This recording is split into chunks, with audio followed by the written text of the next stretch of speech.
चलिए आपको लाइव तस्वीरें दिखाते हैं। मुख्यमंत्री डॉक्टर मोहन यादव के मुख्य आतिथ्य में दशहरा मैदान उज्जैन में आयोजित विक्रम उत्सव 2025 के शुभारंभ समारोह से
और इसी बीच हमारे मध्य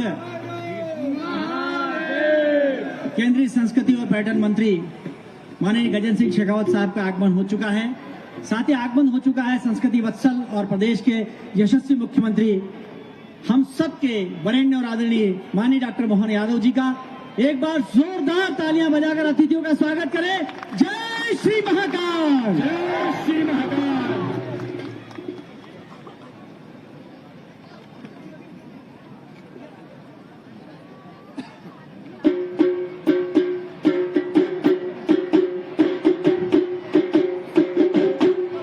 बोलो महाकाल महाराज की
महापौर मुकेश कटवाल जी, आदरणीय दीदी श्रीमती कलावती यादव से मैं रिक्वेस्ट कर रहा हूं कृपया मंच पर आकर अपना स्थान ग्रहण करें।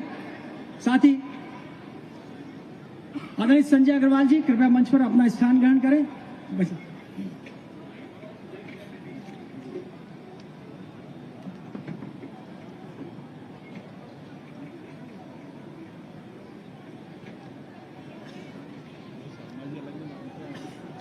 शने शने सभी अतिथि मंच पर, और हमारे कलाकार पद्मश्री शिवमणि जी यहां पर हैं। मैं उनसे अनुरोध कर रहा हूं कृपया वे भी आकर मंच पर अपना स्थान ग्रहण करें।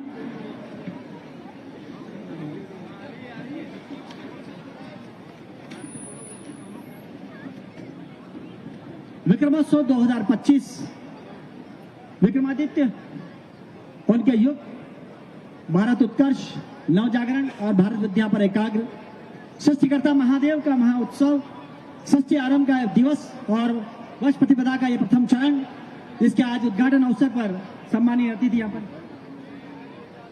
माननीय पूर्व विधायक श्री रामलाल जी मालवीय जी से मेरा अनुरोध है कृपया मंच पर पधारें। और आज के कलाकार पद्मश्री शिवमणि जी से मेरा अनुरोध रहेगा कृपया वे भी मंच पर आ जाएं।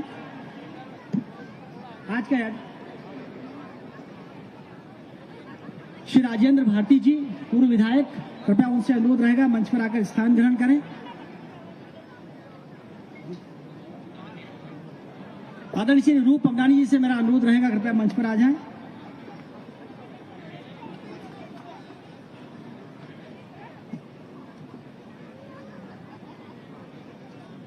यह हमारे लिए सौभाग्य का विषय है कि आज 26 फरवरी 2025 से 30 जून 2025 तक चलने वाले विश्व के सबसे बड़े सांस्कृतिक महोत्सव की आज शुरुआत होने जा रही है। हमारे सभी सम्माननीय अतिथि इस समय मंच पर हैं। मैं करबद्ध प्रार्थना करता हूं परम सम्माननीय मंचासीन अतिथियों से कि वे सबसे पहले दीप प्रज्वलित कर अपने करकमलों से आज के इस भव्य और दिव्य शुभारंभ की शुरुआत करें। इसी के साथ स्वस्ति पाठ होगा।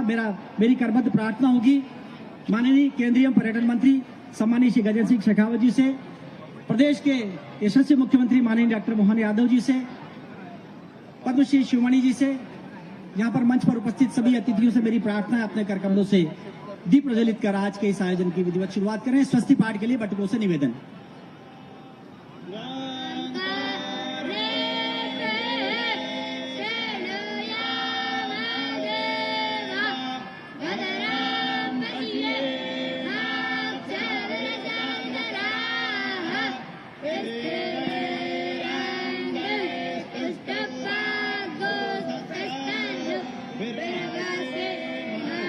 और दीप प्रज्वलन के बाद पुष्पांजलि के लिए मेरी प्रार्थना रहेगी।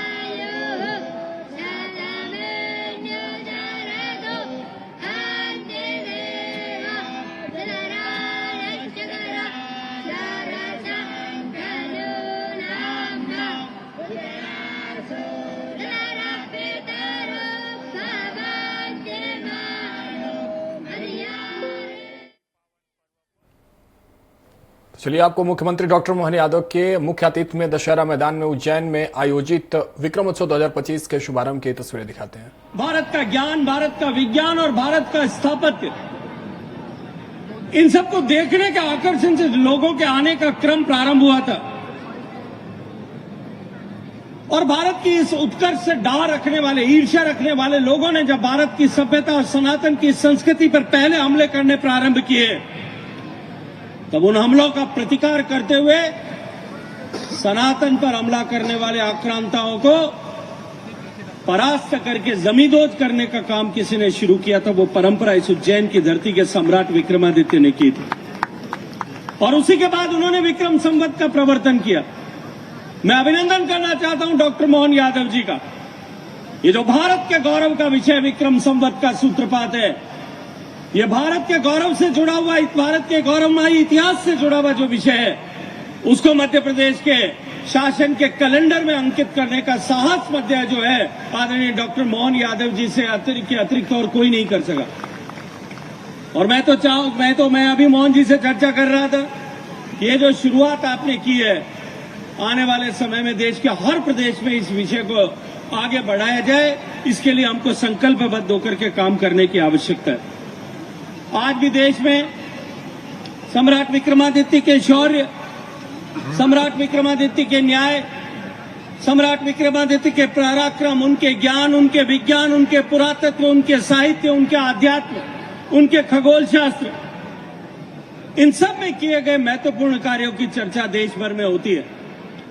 और अब ऐसे समय में जब सम्राट विक्रमादित्य ने लोक जीवन और अंचलों में जिनके बारे में आज भी गीतों और कहानियों के माध्यम से आने वाली पीढ़ियों में विक्रमादित्य और भर्तरी की जोड़ी, ये अद्भुत जोड़ी है। दोनों के दोनों भाई जिनका पूरा जीवन किस प्रकार का आदर्श हो सकता है। भर्तरी के अपने जीवन से, उनकी साधना से, उनके शासन काल से, उनकी यौन अवस्था के, उनके 3 पुस्तकों से वो उनका पूरा जीवन का एक अपने आप में चरित्र सामने आता है। और विक्रमादित्य नाम लेते ही शासन के पक्षों को लेकर के कोई एक बात भी आप करो, उसकी भी अंतिम तल तक ऐसा लगता है समुद्र की गहराई कम पड़ जाएगी। विक्रमादित्य की अंदर की गहराई की आकलन नहीं कर सकते। न्याय, वीरता, दानशीलता, शौर्य, पराक्रम, पुरुषार्थ, दयालुता, अरे पता नहीं कैसे किस किस प्रकार के गुणों से युक्त है, जिनके शासन के बलबूते पर जिस सिंहासन पे बैठते वो गुणों से युक्त कल्पनातीत 32 पुतलियों का सिंहासन, ऐसा लगता है कि स्वयं भगवान विराजमान जिस सिंहासन पे हो जाए, उस शासन के शासक का बैठने के बाद उस सिंहासन का महत्व 1000 साल है विक्रमादित्य और राजा भोज के बीच में। 1000 साल, 1000 साल कम नहीं होता है, लेकिन 1000 साल के बाद भी हर एक कोई शासक की इच्छा होती है कि मैं विक्रमादित्य जैसा बनूं। और हमने विक्रमादित्य और उनकी 32 पुतलियों की कहानी से एक एक करके आप सारी दूर से देख लो, जिसकी एक पुतली की कहानी 31वीं में थोड़ा संक्षेप में सुनाना चाहता हूं। राजा भोज सिंहासन पे बैठने जा रहा है, एक एक करके 30 पुतलियों ने भोज को अपने उन भाव से कि नहीं राजन, आप इस सिंहासन के लायक नहीं हो। जबकि राजा भोज का भी शासनकाल, उनकी विद्वत्ता, उनकी ज्ञान की सीमाओं के आधार पर विक्रमादित्य के समान राजा भोज भी कई कारणों से पूरे देश में पूजनीय है। लेकिन एक एक करके सारी पुतलियों ने राजा भोज के बारे में उनकी से तुलना की बात आती है तो भोज विक्रमादित्य के आगे कहीं टिकते नहीं है। एक युद्ध का दृश्य बताते हुए पुतली बोलती है कि राजन, आप विक्रमादित्य के सिंहासन पे बैठना चाहते हो, मैं आपको एक विषय सामने रखती हूं, आप अपना उत्तर देना। आमने सामने का युद्ध है, सेना इधर भी खड़ी है, सेना उधर भी खड़ी है, और ऐसी विशाल सेनाओं का कुशल संचालन आपको करना है। और उस कुशल संचालन में हर हालत में युद्ध में आपका नियंत्रण भी होना चाहिए, और युद्ध में जय चाहिए, पराजय नहीं चाहिए। आप बताइए, आप कहां खड़े होकर के युद्ध का संचालन करेंगे और विजय श्री का वर्ण करेंगे। विक्रमादित्य क्या करते थे? राजा भोज के सामने यह प्रश्न खड़ा होता है। राजा भोज सारे अपने अनुभव के आधार पर, क्योंकि राजा भोज ने थोड़े दिन पहले ही एक विजयश्री, एक नहीं 2 विजयश्री हासिल की थी, जिस विजयश्री के बलबूते पर पूरे देश में राजा भोज का नाम आसमान की ऊंचाई छू रहा था। जब कह रहे थे कि गांगे और तेलक दोनों राज्यों को एक साथ एक बार में राजा भोज की सेनाओं ने परास्त करके उनके पराक्रम के झंडे गाड़े हुए थे। इसलिए कहावत पूरे देश में चली हुई थी, कहां राजा भोज और कहां गांगे तेलक। दुर्भाग्य से इस कहावत का अपभ्रंश हो गया। वो पराक्रम की घटना दुर्भाग्य से कुछ और जुड़ गई। मैं तो बोलना भी नहीं चाहता, इतना गंदा मुहावरा बन गया। लेकिन वो पराक्रम पुरुषार्थ के आधार पर राजा भोज का विशाल व्यक्तित्व, जब वो पुतली कहती है आप कहां से खड़े होकर के इस युद्ध का संचालन करोगे? राजा भोज बहुत बुद्धिमान है। वो कहते मैं अगर युद्ध में जीतना है तो मैं जीतने के लिए ऐसे स्थान पे खड़ा रहूंगा जहां युद्ध की सारी सेना मेरे नियंत्रण में रहे। मेरी हिसाब से इस युद्ध के दिशा में अगर हमको आगे बढ़ के परिणाम पाना है तो परिणाम में सफलता हमारी अपनी भूमिका पे निर्भर करती है। दृष्टिगोचर होना चाहिए सारा घटनाक्रम, क्योंकि युद्ध में लड़ते तो सैनिक है, अधिकारी है, लेकिन परिणाम युद्ध संचालन करने वाले के खाते में आता है। इसलिए उसमें इतनी कुशलता भी चाहिए, इतनी बुद्धिमत्ता भी चाहिए, इतना विशाल दृष्टिकोण भी चाहिए और इतनी अनुभवशीलता भी होना चाहिए। राजा भोज कहते मैं ऐसी जगह खड़ा रहूंगा जहां युद्ध मेरे पूरे नियंत्रण में रहे, और दूसरी बात मैं ऐसी जगह भी खड़ा रहूंगा जब मैं युद्ध से अपनी सेना को जीत की तरफ ले जा पाऊं, और तीसरी बात उन्होंने कहा मैं ये भी जानता हूं कि युद्ध जब होता है तो युद्ध में मनुष्य लड़ते हैं लेकिन शस्त्र के अंदर कोई प्राण नहीं होते। इसलिए शस्त्र कोई भी हो, वो राजा, सैनिक, सिपाही, अधिकारी, इसमें अंतर नहीं करता है। स्वाभाविक रूप से मैं ऐसे स्थान पे भी खड़ा रहूंगा जहां मैं इन सारी बातों से अपने आप को बचा के भी ले जाऊं, क्योंकि किसी कारण से राजा का कोई लाश हो गया, राजा पे कोई हथियार आ गया तो युद्ध का परिणाम वही बदल सकता है। ऐसे में मेरे लिए ये स्थान भी बहुत महत्व का होगा।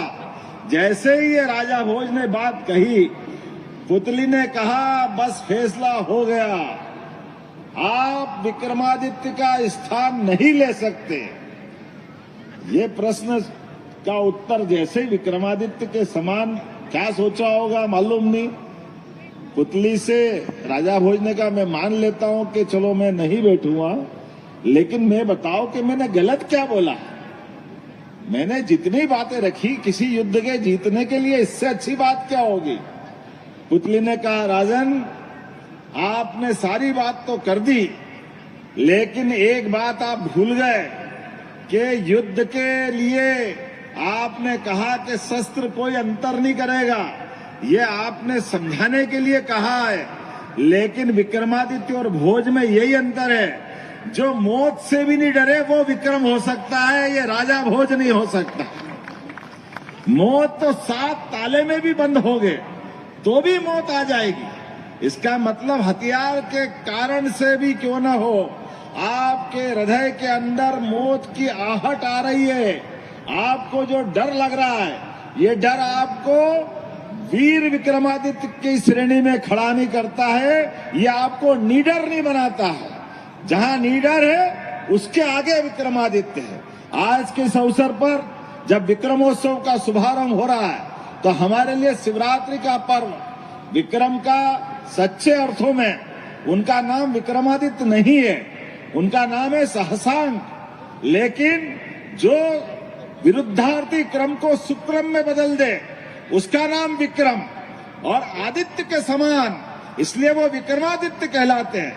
ऐसे वीर विक्रमादित्य के लिए सदियों तक ये उपाधि इस नाते से जानी जाती है कि विक्रमादित्य 1, 2, 3 बात के कालक्रम में कई लोगों ने अपना नाम विक्रमादित्य करके अमर होने का प्रयास किया, लेकिन मैं मान के चलता हूं आदि तो कोई एक ही होगा, और आदि विक्रमादित्य 2081 का पूरा होते होते 82 लगेगा।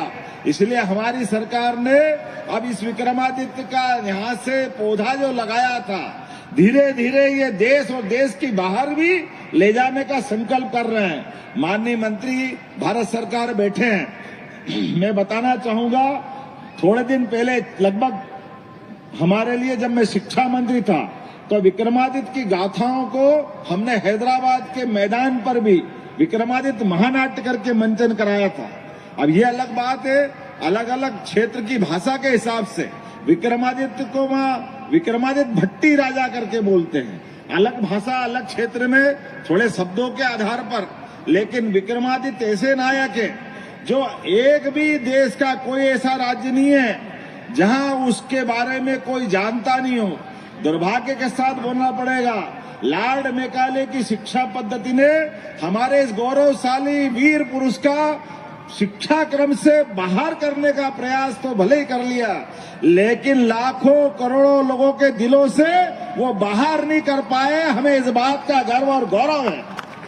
विक्रमादित्य का नाम पूरे भारत और भारत के बाहर भी, जब मैं ग्लोबल इन्वेस्टर समिट की बात कर रहा तो और नेपाल के राजदूत आए हुए थे भोपाल में, और जब मैंने कहा मैं विक्रमोत्सव में जाने वाला हूं, राजदूत भट्टाचार्य जी ने कहा कि विक्रमादित्य, अरे हमारा शासनकाल नेपाल का नया साल ही गुड़ी पड़वा से होता है।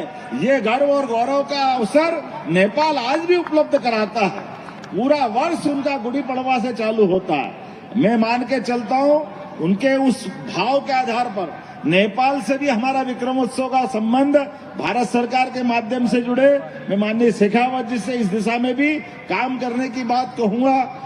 अपने देश के अतीत के उस सांस्कृतिक राष्ट्रवाद के आधार पर कई सारे देशों में विक्रमादित्य उस नाते से, नायक के नाते से जानते हैं, और विक्रमादित्य के आधार पर बाबा महाकाल की धरती से हमने वैदिक घड़ी का लोकार्पण भी माननीय प्रधानमंत्री जी से कराया। हमें इस बात का आनंद है। अब ग्रीनविच के समय के बजाय काल की नगरी उज्जैन महाकाल की नगरी, और महाकाल की नगरी का वो समय का शुद्धता का हिसाब किताब, जिसके आधार पर 24 घंटे में जो 30 मुहूर्त होते हैं, उन मुहूर्तों के आधार पर हमारी राशि और नक्षत्रों की गति से हमारा पंचांग बनता है, जिससे तिथियों का निर्धारण होता है। ऐसी तिथियों के निर्धारण में हमारे समय की शुद्धता की आवश्यकता है। इसलिए एक आईआईटी के अच्छे बच्चे ने हमारे लिए एक ऐप बनाया, जिससे हमने वैदिक घड़ी की स्थापना की। मैं मान के चलता हूं आपके माध्यम से मंत्री जी, जो हमने हमारा पुराना राजस्थान से तो मध्य प्रदेश का वैसे ही लगाव, हमारे लिए राजा जय सिंह ने आकर के उज्जैन में वेधशाला बनाई। जोरदार अभिनंदन करो उस हमारे कालजयी खगोलविद से, जिनने उज्जैन की गौरव गरिमा फिर बढ़ाई। राजा जय सिंह ने हमारे यहाँ पर ऑब्जर्वेटरी बनाई थी 300 साल पहले। उस समय का भित्ति यंत्र, स्मार्ट यंत्र, धूप घड़ी, शंकु यंत्र, जो उज्जैन की भौगोलिक खगोली समय गणना का अद्भुत यंत्र बने थे, जिसको हमारे जाने अनजाने जो नहीं समझते हैं वो जंतर मंतर के नाम से जानते हैं। जंतर मंतर क्या होता है? जो शुद्ध विज्ञान का अवतार हो, उसको जंतर मंतर की बात नहीं, सामान्य भाषा में ये भी चलेगा, लेकिन मान के चलता हूं उस प्राचीन खगोल ज्ञान के भरोसे से आज भी धूप में छाया के आधार पर आज का विज्ञान भी मानता है कि शंकु यंत्र के आधार पर जब सूर्य कक्षा बदलेगा, उत्तरायण से दक्षिणायन में प्रवेश करेगा, तो 21 जून और 22 दिसंबर अपनी आंखों के सामने दोपहर 12:32 पर कील से हम उसकी दिखा लेते कि वास्तव में ये अपने आप में सूर्य देवता ने कक्षा बदल ली। इतना ही नहीं, 19 मार्च और 25 सितंबर जब दिन और रात बराबर होते हैं, तब भी हमको एहसास हो जाता है कि काल गणना की नगरी यही उज्जैन है। ये प्राचीन ज्ञान विज्ञान की नगरी है। केवल ये बाबा महाकाल का हमको ये पक्ष भी सबके सामने लाना है, जिसके आधार पर आधुनिक विज्ञान भी इस बात को मानता है। तो मैं मान के चलता हूं, जब घड़ी का लोकार्पण माननीय प्रधानमंत्री जी से कराया था, अब एक सरलता हो गई, उसके ऐप विभिन्न भाषाओं के भी आ रहे हैं, और इस आधार पर दिल्ली, मुंबई, बाकी राज्यों का समय के साथ ग्रीनविच का समय भी है, भारतीय समय भी है, लेकिन शुद्ध समय के आधार पर बहुत सुंदर ऐप बना है। तो एक घड़ी अभी हमने बनाई है भाई साहब, हम ये चाहेंगे वो घड़ी अपने पार्लियामेंट के अंदर लगना चाहिए, लोकसभा के अंदर आपके माध्यम से हम बनी हुई घड़ी पूरी भेंट करेंगे, लेकिन वो अपने लिए गौरव का क्षण रहेगा। तो सच्चे अर्थों में विक्रमादित्य का यह विक्रमोत्सव हमारे उस प्राचीन गौरव को गौरवान्वित करेगा। आज के इस अवसर पर मैंने थोड़ा ज्यादा लंबा भाषण कर दिया, माफी चाहते हुए एक बार फिर विक्रमोत्सव के लिए हमारे शिवमणि कलाकार के लिए जोरदार अभिनंदन। इतना अद्भुत कलाकार हमारे यहाँ आया हुआ, जिसके हाथ में ऐसा लगता है साक्षात सरस्वती का वास हो। और इतना ही नहीं, अब की बार विक्रमोत्सव तो इतना लंबा हो गया कि हमको ये समझ में नहीं आ रहा कि अभी आज से लगा के गंगा दशमी तक के कार्यक्रम सब कुछ विक्रमोत्सव में हो गया, लेकिन अब विक्रम का नाम ऐसा ही है। जल की संरक्षा, जल की संरचनाओं की बात करो तो विक्रम दिखाई देता है। अब बाकी सारी बातों को मैं बाद में बताऊंगा, लेकिन आज के इस अवसर पर, इस शुभारंभ के अवसर पर, जहां वाहन मेले का शुभारंभ होगा, वाहन मेले में 50% टैक्स की छूट गत वर्ष की साथ इस वर्ष भी दे रहे हैं, और इसके माध्यम से ये उज्जैन में वाहन विक्रय नहीं हो रहा है, ये बाबा महाकाल के आशीर्वाद से। मेरी तो ये मान्यता है कि काल में अकाल मरने से कोई बचा सकते हैं तो महाकाल बचा सकते हैं। ऐसे में वाहन विक्रय के आधार पर जीवन की गारंटी भी महाकाल देते हैं, इसलिए वाहन यहाँ से उठाने का जो आनंद है, इससे अच्छी बात क्या हो सकती। तो मैं मान के चलता हूँ इस भाव का हमारे लिए वो आनंद है जो बाबा के लिए श्रद्धा से जाना जाता है। तो मैं उम्मीद करूंगा व्यापार व्यवसाय भी उज्जैन से अच्छा कहीं नहीं होता था, ये सिलसिला जारी रहेगा। मेरी अपनी ओर से जोरदार अभिनंदन यशस्वी प्रधानमंत्री नरेंद्र मोदी जी के माध्यम से, जिनने महाकाल के महालोक के लोकार्पण के पहले जहां 9 लाख लोग हमारे अपने उज्जैन आते थे प्रतिवर्ष, लेकिन आज की स्थिति यह है पिछले साल 6 करोड़ लोग आए थे हमारे अपने यहाँ पर। हमारे ये बाबा महाकाल के महालोक का सांस्कृतिक महत्व, अयोध्या, अभी तो प्रयाग में क्या हाल हो रहा हमको मालूम है। पूरा देश दुनिया अलग से आनंद में डूबी हुई है, लेकिन कई लोगों के छाती पे सांप लौट रहे हैं। वो उनका काम करे, हम हमारा काम करते रहेंगे। मेरी अपनी ओर से एक बार फिर पूरे आयोजन के लिए बधाई, बहुत बहुत धन्यवाद। भारत माता की जय। परम सम्मानीय, हम कृतज्ञ हैं आपकी, आपने इतना श्रेष्ठ